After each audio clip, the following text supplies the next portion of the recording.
Praise the lord. మన ప్రభువును మన రక్షకుడును అయిన యేసుక్రీస్తు అతి పరిశుద్ధ నామమునకు వేలాది వందనాలు, స్తుతులు, స్తోత్రాలు. దేవుని ప్రియ సంఘమైన మీ అందరికీ కూడా ప్రభువునందు శుభములు. బెరాక బ్లెస్సింగ్స్, బెరాక ఆశీర్వాదములు అనుదిన క్లుప్త వాక్య ధ్యానములకు మిమ్మల్ని ప్రేమపూర్వకంగా ఆహ్వానిస్తున్నాను. ఈరోజు లేఖన భాగము ఫిలిప్పీలకు రాసినటువంటి పత్రిక 2వ అధ్యాయము 29-30 వచనాలు. నా ఎడల మీ ఉపచర్యలో ఉన్న కొదువను తీర్చుటకై అతడు తన ప్రాణమునైనను లక్ష్యపెట్టక క్రీస్తు యొక్క పని నిమిత్తము చావునకు సిద్ధమై ఉండెను గనుక పూర్ణ ఆనందముతో ప్రభువునందు అతనిని చేర్చుకొని అట్టివారిని ఘనపరచుడి అని అంటున్నాడు. అపోస్తుడైన పౌలు ఇక్కడ ఒక వ్యక్తి గురించి సాక్ష్యమిస్తున్నాడు. ఆ వ్యక్తి ఎవరు అనంటే 25వ వచనంలో, మరియు నా సహోదరుడును జతపనివాడును నా తోడి యోధుడును మీ దూతయు నా అవసరమునకు ఉపచరించిన వాడునైన ఎపఫ్రోదితును మీ యొద్దకు పంపుట అగత్యమని అనుకొంటిని. అపోస్తుడైన పౌలు అంతటి వాడే ఒక వ్యక్తి గురించి ఇంత గొప్ప సాక్ష్యం ఇస్తున్నాడు. ఏమిటి అనంటే జతపనివాడని, ఆ తర్వాత నా తోడి యోధుడని, అంటే తన స్థానానికి ఆ వ్యక్తిని మరి తీసుకొని వస్తున్నాడు. మీ దూత నా అవసరమునకు ఉపచరించిన వాడునైనా ఎపఫ్రోదితో అని అంటున్నాడు. అంటే అపోస్తుడైన పౌలు యొక్క అవసరతలన్నీ కూడా తెలుసుకుంటూ తీరుస్తున్నటువంటి వాడు. ఇతడు ఏం చేస్తున్నాడు?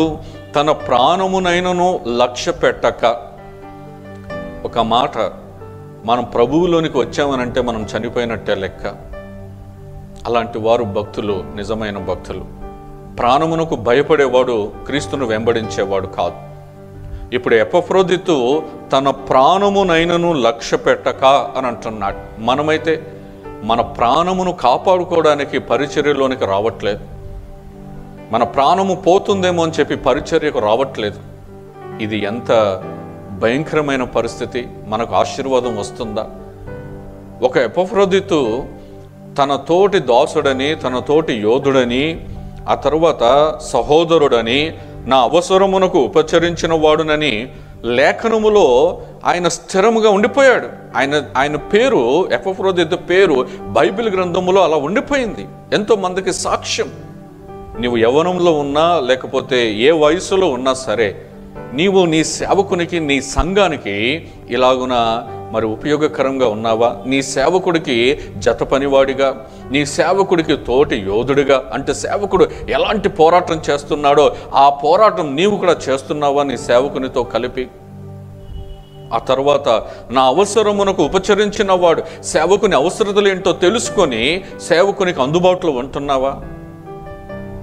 ప్రాణమునైనను లెక్క పెట్టక, ఈరోజు ప్రాణం పోతుందేమో అని ఇంట్లోనే ఉంటున్నారు. కానీ సేవకుడు ఇంత కష్టపడుతూ ఉంటే సేవకుని దగ్గరకు వచ్చి ఉపచరించేవారు, సేవకునికి అందుబాటులో ఉండేవారు సంఘాలలో ఎంతమంది ఉంటున్నారు? ప్రతి సంఘములో ఒక ఎపఫ్రోదితు ఉంటే ఆ సంఘం ఎంత ఆశీర్వాదకరంగా ఉంటుంది. ఎపఫ్రోదితును ఎందుకు బైబిల్ గ్రంథములో మనకు మాదిరిగా ఉంచాడు అనంటే మనము అలాగున తయారవ్వాలని, అతని ద్వారా మనం నేర్చుకోవాలని. పౌలు ద్వారా ఎలా నేర్చుకుంటున్నామో ఎపఫ్రోదితు ద్వారా కూడా మనం అలాగున నేర్చుకోవాలి. ఆయన గురించి చదువుకుంటూ వెళ్ళిపోవడమే కాదు, ఆయన లాంటి అనుభవంలోనికి మనం రావాలి. ఆయన చేసినటువంటి పరిచర్య ఎలా చేశాడో మనం ఎలా చేశాడు? ప్రాణమునైనను లెక్క చేయక. నేను మందిరానికి వెళ్తే అదవుతుందేమో, నేను మందిరానికి వెళ్తే ఇదవుతుందేమో, నన్ను కష్టపెడతారేమో, నాకు ఆ పనులు చెప్తారేమో, ఈ పనులు చెబుతారేమో. నెవర్ అలాంటిది ఆలోచన చేయకూడదు. ప్రాణమునైనను లెక్క చేయని వాడే నిజమైన ఎపఫ్రోదితు, నిజమైన సేవకుడు. అలాగున ప్రతి ఒక్కరూ ఉంటే ఎంత ఆశీర్వాదమో ఆ సంఘానికి. ఈరోజు ఒక తీర్మానం చేసుకుందాం మనం. నేను కూడా ఎపఫ్రోదితు వలె దేవుని సేవలో నేను వాడబడాలి. దేవుని సేవకునికి నేను అందుబాటులో ఉండాలి. దేవుని సేవకునికి నేను సహోదరులాగా ఉండాలి. దేవుని సేవకునికి నేను జతపనివారిగా నేను ఉండాలి. నేను సంఘానికి దూతలాగా ఉండాలి, యోధుడిలాగా ఉండాలి. ఎంత భాగ్యం అది! ఆ సేవకుడు నీ గురించి అంత మంచి సాక్ష్యం ఇస్తాడు. సేవకుని దగ్గర నీ సాక్ష్యము సేవకుని దగ్గర మాత్రమే కాదు, సంఘములో కూడా నీ సాక్ష్యం ఎలాగుంటుంది? ఈ యవ్వనస్తుడు, ఈ పడుచువాడు, ఈ వ్యక్తి ఇదిగో సేవకునికి అందుబాటులో ఉంటాడు అన్న సాక్ష్యం ఉంటుంది.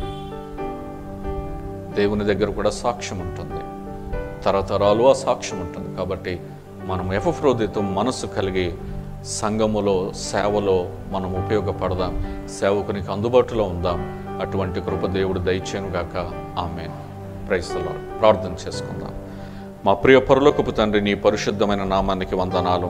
ఈరోజు ఎపఫ్రోదితును మా ముందల పెట్టి తండ్రి, అతడు పౌలుకి ఎలాగున జత పనివాడో, తోటి యోధుడో, అలాగనే సంఘమునకు ఎలాగున దూతగా ఉన్నాడో, పౌలు యొక్క అవసరములను ఎలా తీరుస్తున్నాడో, అన్నిటికంటే ప్రాముఖ్యమైనది తన ప్రాణమునైనను లక్ష్య పెట్టక క్రీస్తు యొక్క పని నిమిత్తము చావునకు సిద్ధమై ఉండెను అని అంటున్నాడు ప్రభువా. నిజమే తండ్రి, ఈరోజు సేవ కొరకు చనిపోయే వాళ్ళు ఎంతమంది ఉన్నారు సంఘాలలో. అందరూ ప్రాణము కాపాడుకున్నట్టులోనే నిమగ్నమై ఉన్నారు, కానీ నీ కొరకు ప్రాణం పెట్టే వాళ్ళు ఎవరు లేరు. నీకోసం సమస్తము సమర్పించుకుని సేవకొచ్చిన సేవకులకు అందుబాటులో ఉండే యవనస్తులను, నాయనా పెద్దలను అందరినీ సంఘాలలో సేవకులకి దయచేయమని వేడుకుంటున్నాను. ఎపఫ్రోదితు ఎలాగున్న సాక్ష్యం పొందుకున్నాడు, సంఘాలలో అటువంటి సాక్ష్యం కలిగిన బిడ్డల్ని లేవనెత్తమని వేడుకుంటూ మా ప్రభువును, మా రక్షకుడైన యేసు నామములో స్తుతించి ప్రార్థిస్తున్నాము తండ్రి. ఆమేన్. Praise the lord.